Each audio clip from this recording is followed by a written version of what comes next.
Lawbreakers has finally received another huge patch. This is version number 1.4, and with it comes a slew of very dramatic balance changes into the game. Let's take a look at all of them and go over my thoughts on how they are affecting the game, whether they're good or bad, and what you need to do to be as good as you possibly can in Lawbreakers. Let's take a look.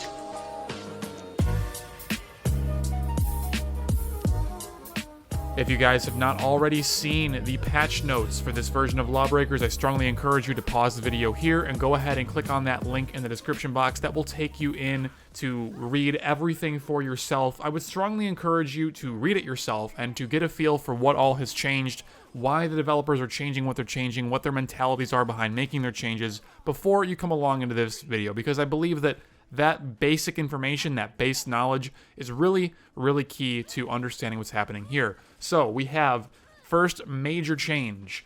Base health is being improved for every role in the game by at least 75 points, if not more. So you have more health now. You have a lot more health now. I don't think I really need to go into a whole lot of detail here. Just think of this. A lot of people complain a lot about Wraith and about Assassin because they are oftentimes very, very difficult to kill at a public level. Now, of course, at a competitive level, things are different, but I'm not considering that here. At a public game level for your average player, Assassin and Wraith are quite difficult to kill while having a very easy time moving around quickly and just being evasive along with that small body size. They're a pain.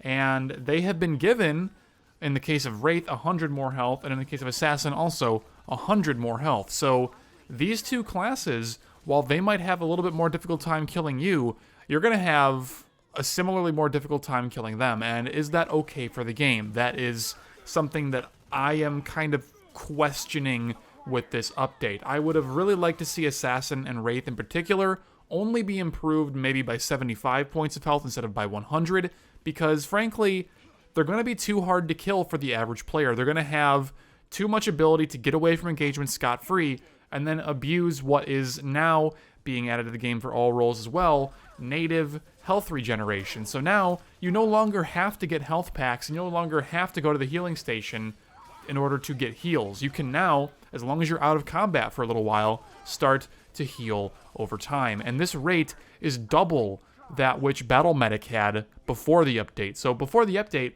Battle Medic was the only class that could heal themselves.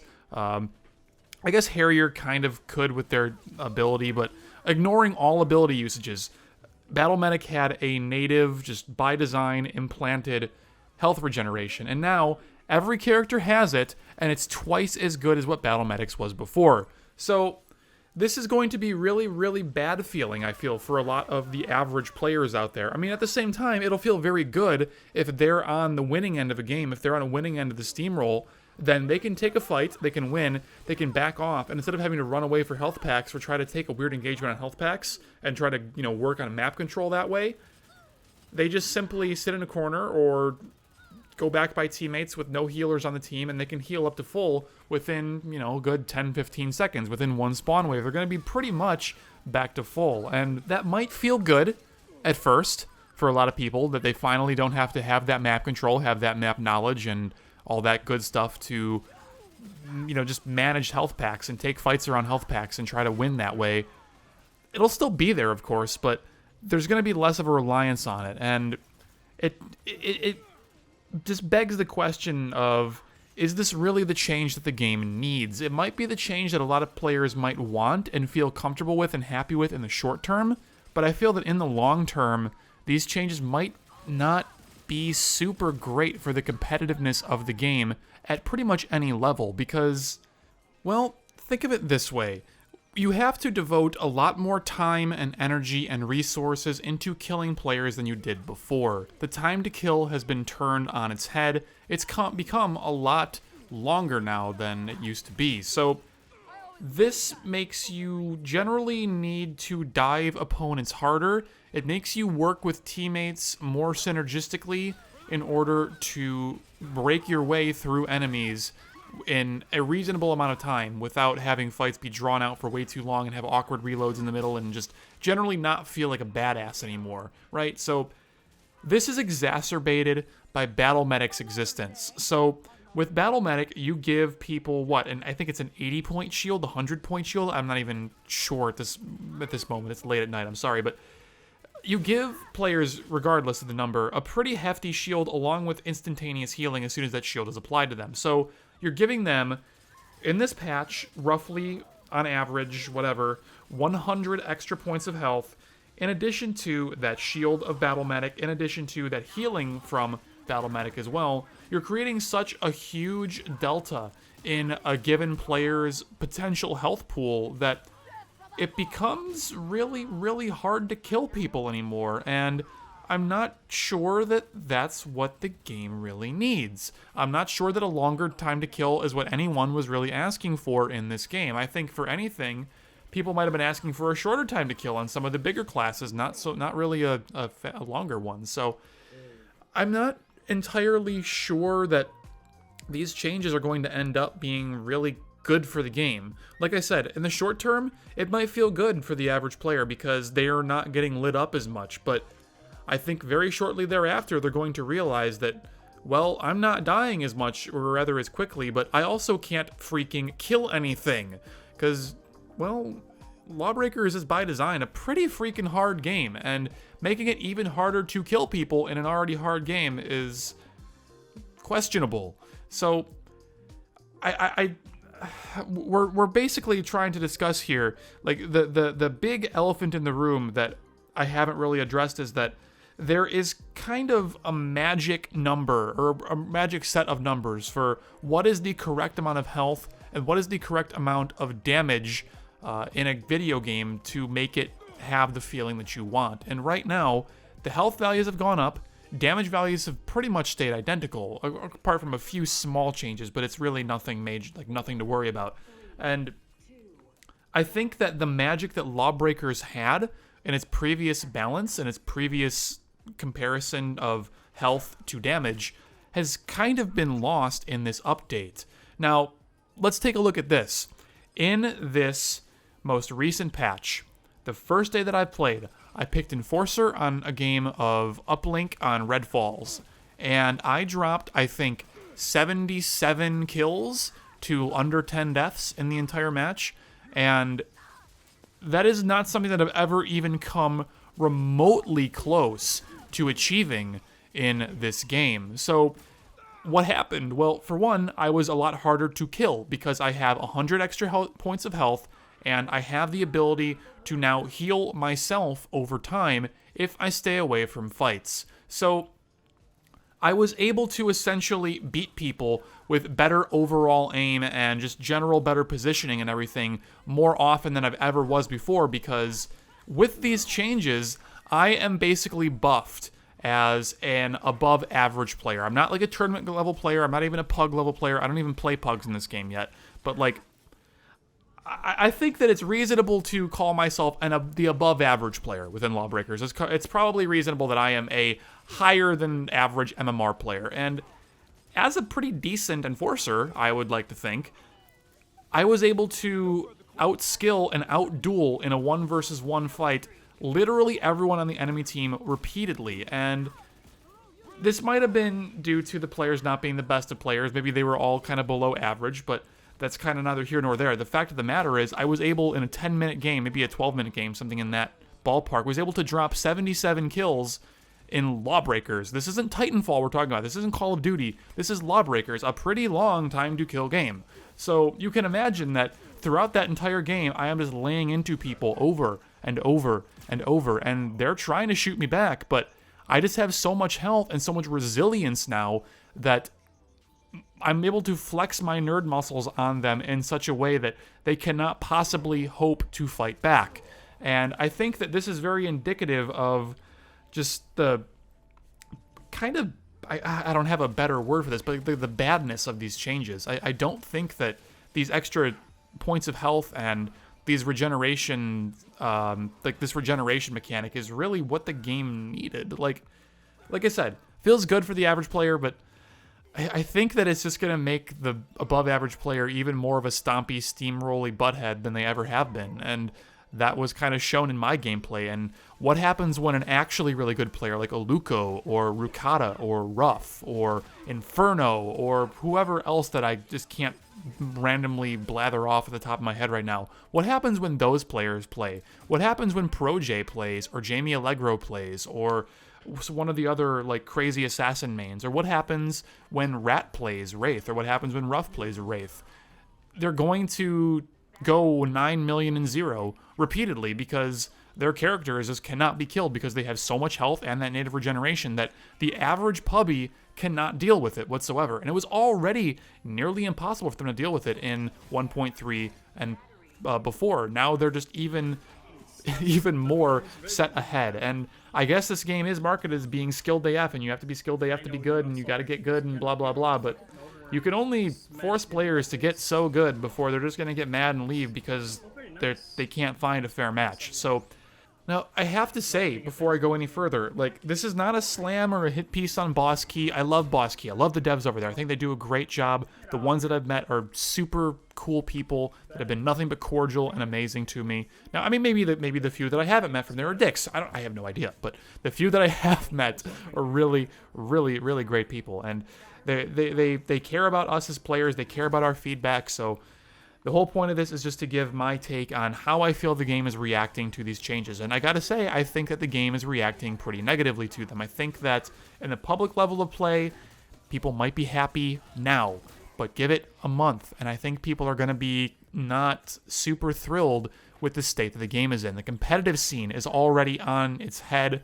People are freaking out and wanting to just completely quit playing entirely because they think that these changes are very, very bad for the competitive nature of the game, and in a lot of ways, I really can't blame them, and I kind of agree with them. So what can the developers do to make this right, besides just simply reverting the changes that they've made? Well, that is a really long and just impossible to answer question at this point in time. We need a little bit more time just to continue playing the update and really fleshing out what is going on here and what they can do to make it feel better both for high-level and low-level players. But for now, let's go ahead and continue just running through these patch notes, and I'm going to break it down into individual characters now as opposed to just the general health changes so we can really see where the characters lie right now, how the meta has shifted, and just take advantage of what the system is now. Because whether you like it or not, you need to understand that if you want to give yourself the highest percentage chance of winning, sometimes you do have to look at the metagame, you do have to look at what is most powerful right now and learn how to abuse it.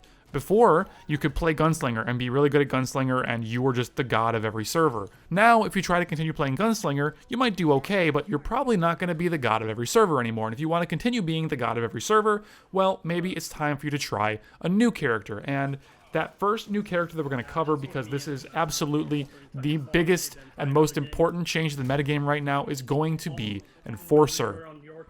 So the big changes for Enforcer here, he had his spread reduced ever so slightly, and his secondary pistol has had its ammo per clip increased from 6 to 7.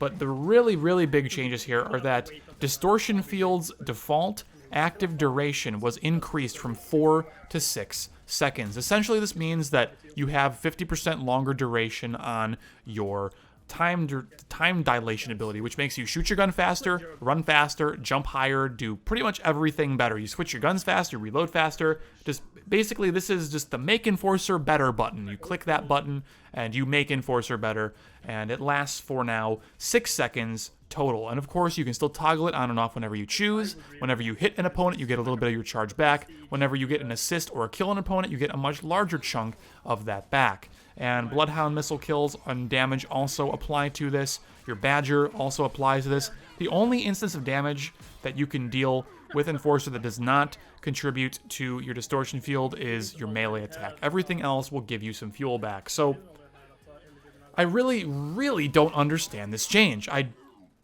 I have no inclination of why this may have happened or why anyone thought this was a good change. Now, it's not to say there isn't reason. I'm sure there is one that I don't know, but I certainly don't see it as an outsider looking in.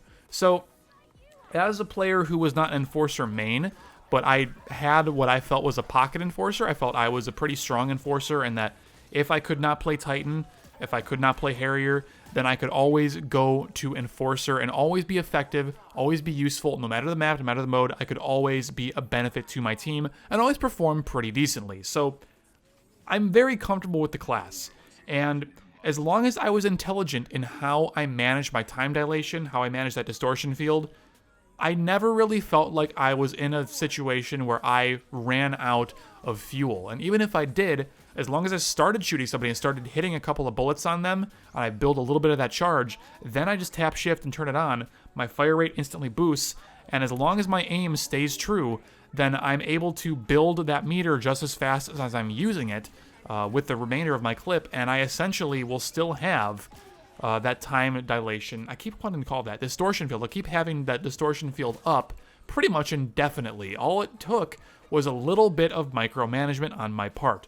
The only time that it felt really bad was when I needed to use that ability for a double jump to get up with ledge, and I just simply did not have the fuel available, and it came back very slowly, took a long time, but that is just a weakness that the character has if you don't manage your fuel perfectly, and I don't think that that was a problem that needed to be fixed on the character. But now, with this enhanced duration of 2 extra full seconds of you being able to screw around and pick your nose, you never, ever, as a really good Enforcer player, run out of distortion field. You never lose it. You're going to always have it, and you're going to not only always have it for yourself, you're going to always be buffing the teammates near you with increased movement speed, reload speed, and switch speed. You're always going to be doing that for them, and I think you might also increase their fire rate slightly as well.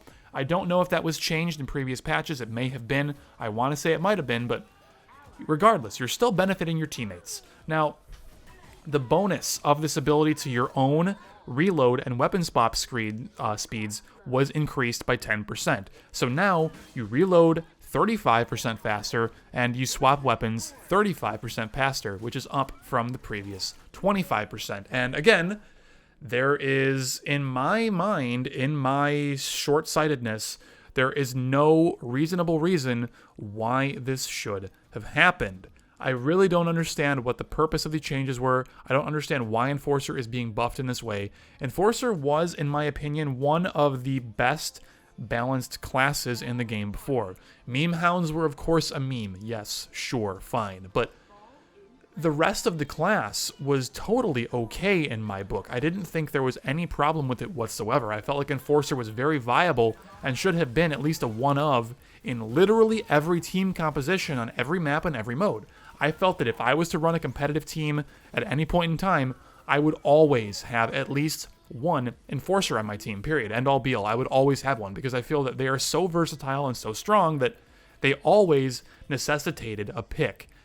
Now, they weren't overpowered. They were just good, just straight up good. In a class with 9 games, and you can only choose 5 and one of each of those 5 in competitive modes, then yeah, like, Enforcer is a no-brainer, and that's not a problem. That's really not a problem. But Enforcer gets all these buffs and these buffs and these buffs, and we're not even done with the buffs.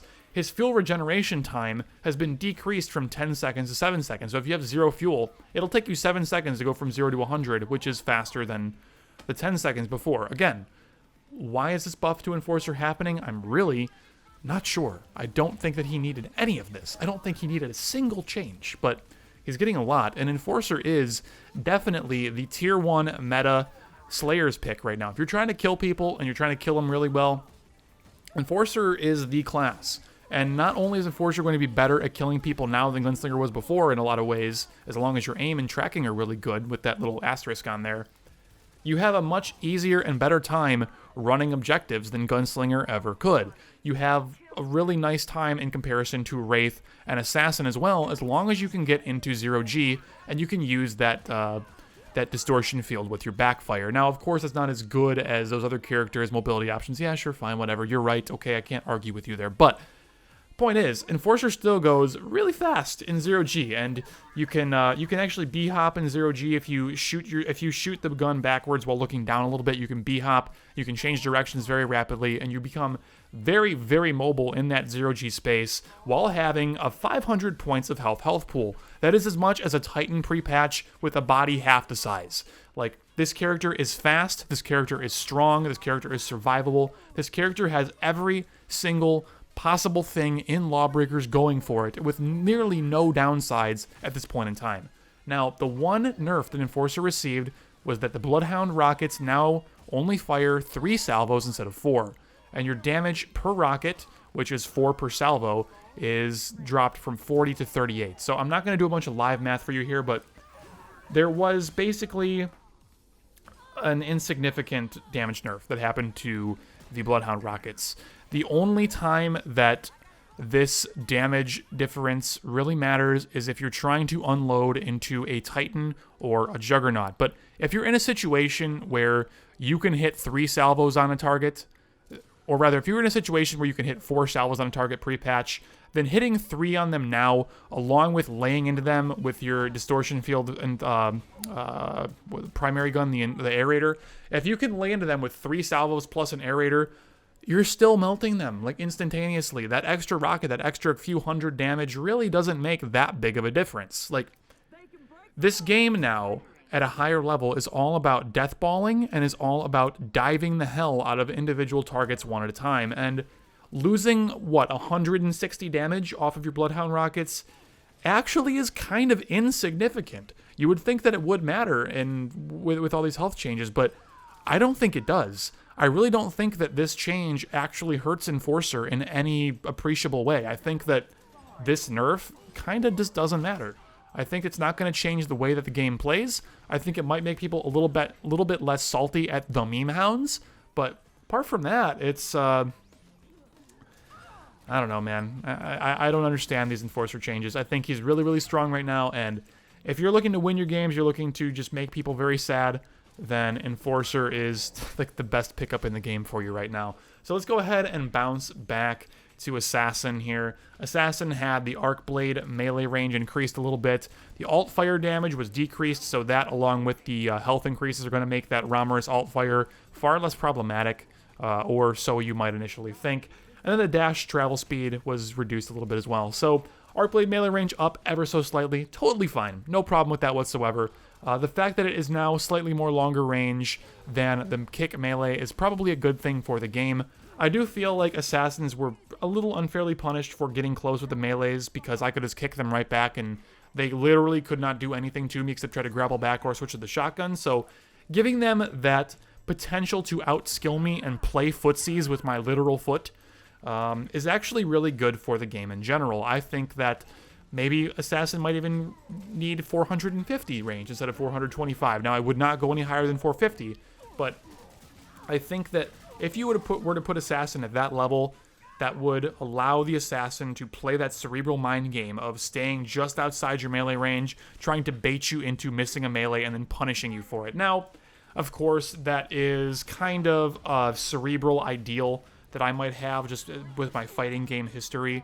And it might not actually translate to an FPS well at all just because of how fast things happen, that you're almost never going to reach a level where that level of footsies even happens and matters. So it might be kind of a fruitless change, but in an ideal world, I think that's one that I would be reasonably happy to see.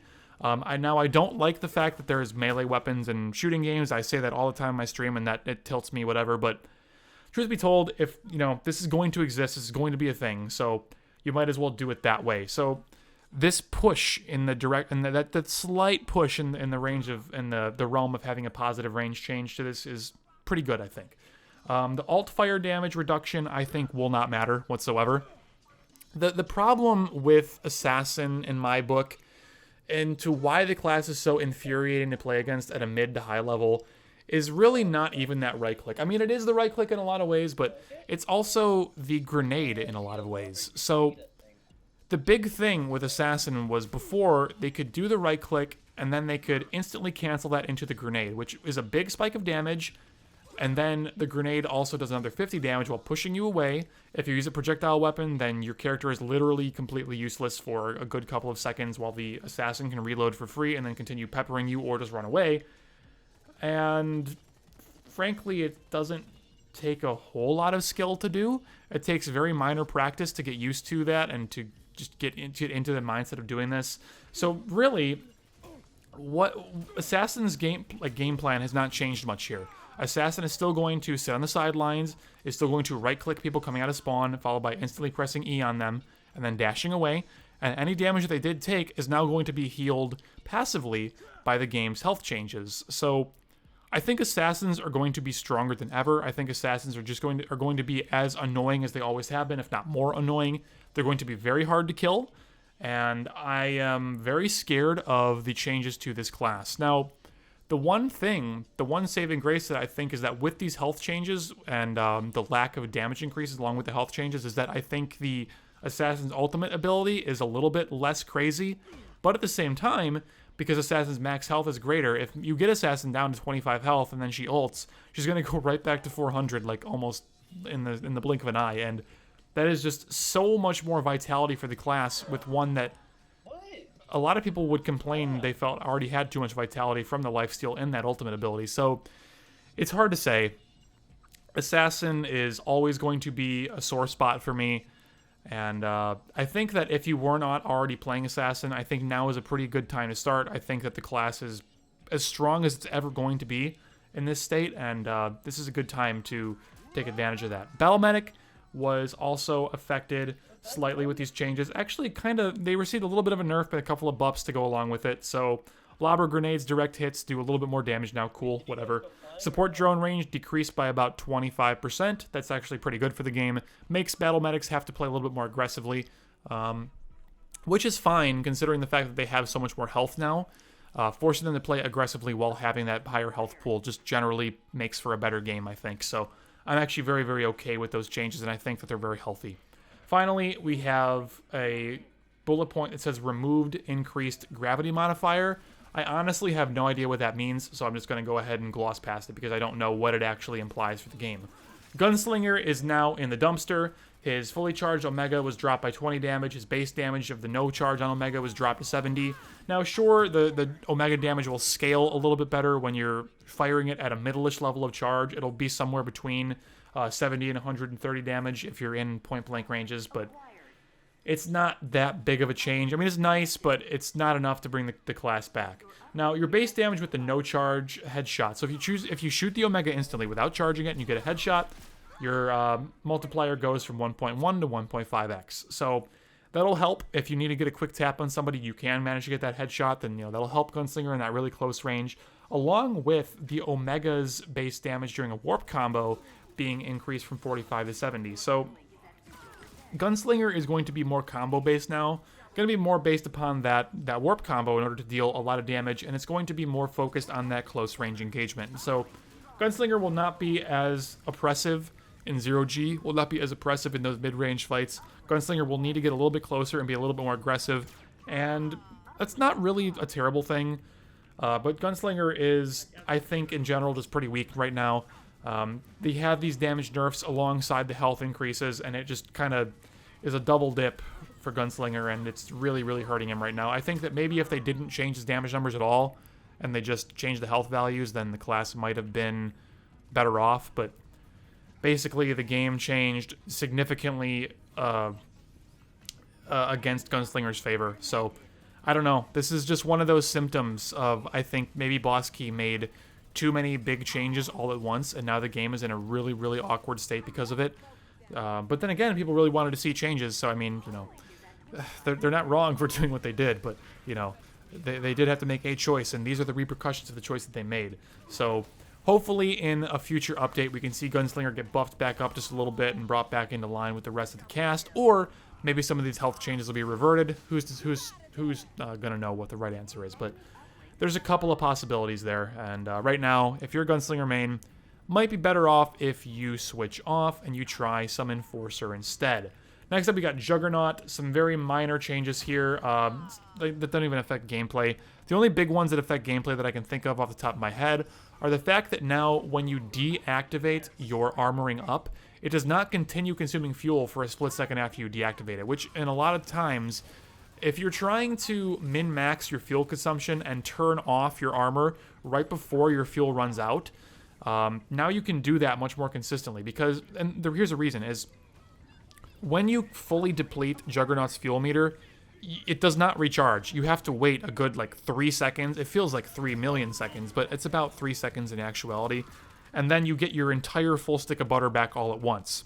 Now, if you turn off armoring up early, just right before you run out of fuel, then as soon as you turn that ability off, you will start regenerating fuel instantaneously. Now, you may not get back to full as quickly as you might if you completely deplete your fuel meter, but you will always have some of that fuel available. So you can min-max, and you can only turn your armor up, or rather turn your armor on, when you're in the middle of a fight. And if you're able to turn a corner or put a wall up and get away, you can turn that armor off ever so briefly, regain just a little bit more fuel, and you can give your Juggernaut more longevity in the next fight. So it's a small thing, but if you want to be a really high-level Juggernaut player, you have to play that very, very keen little mini game of managing your fuel and canceling animations and other animations. This is something that I hope to cover in a Juggernaut guide at some point, but the class is actually really, really hard. Like, it's easy to get into and easy to do okay with, but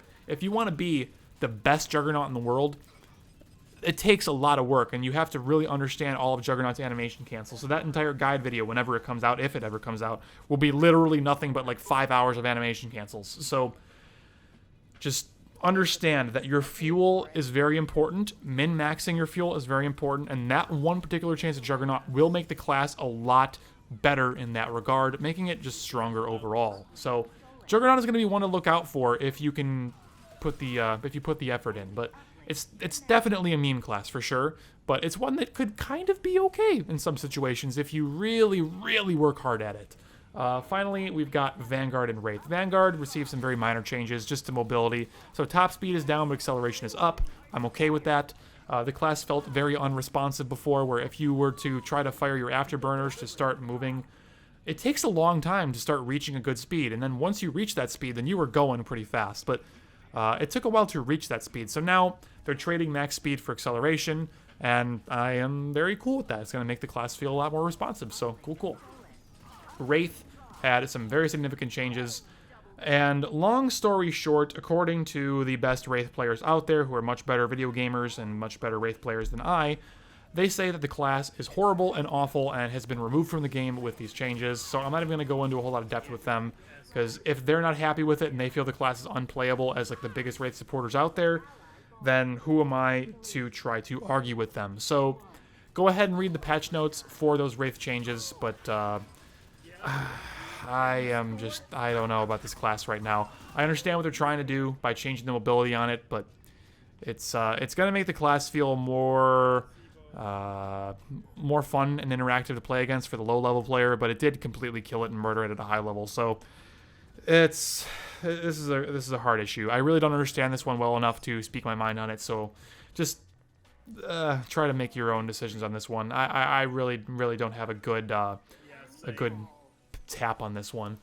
We do have some team spawning changes. So now when you die, you're not going to be forced onto a 10-second cooldown before you are able to respawn. You are now going to be placed into waves, and you're going to come back with your team. So I think at a low level, that's going to help the game a lot. I think it's going to feel a lot better, and it's going to reduce the chances of people going from their base to the enemy base to contest an objective and then feeling like they're in there by themselves and wondering where their team is, despite the fact that they were in the wrong for not waiting for their team to respawn, but that's neither here nor there. The problem is people go in alone and then they get mad because they didn't realize they were alone until they died. So this will help them to all get back into the enemy bases without trickling so much, and games should feel a little bit more dynamic now. So I think that's probably, for public level play, a good change. They also changed the threshold to spawn as 3 seconds now instead of 10, so generally you're going to be coming back a lot faster with way less downtime. So it makes a pretty significant change to the game.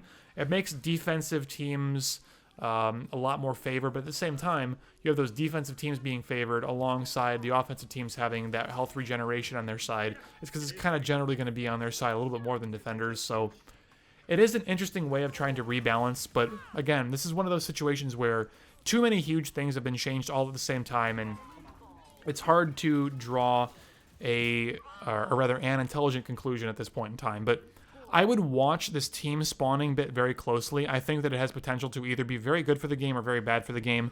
A lot of competitive players saying that's very bad for the game, but I mean, there's like 30 competitive players. Like, come on, you know, there's 200 or maybe 250 playing on PC.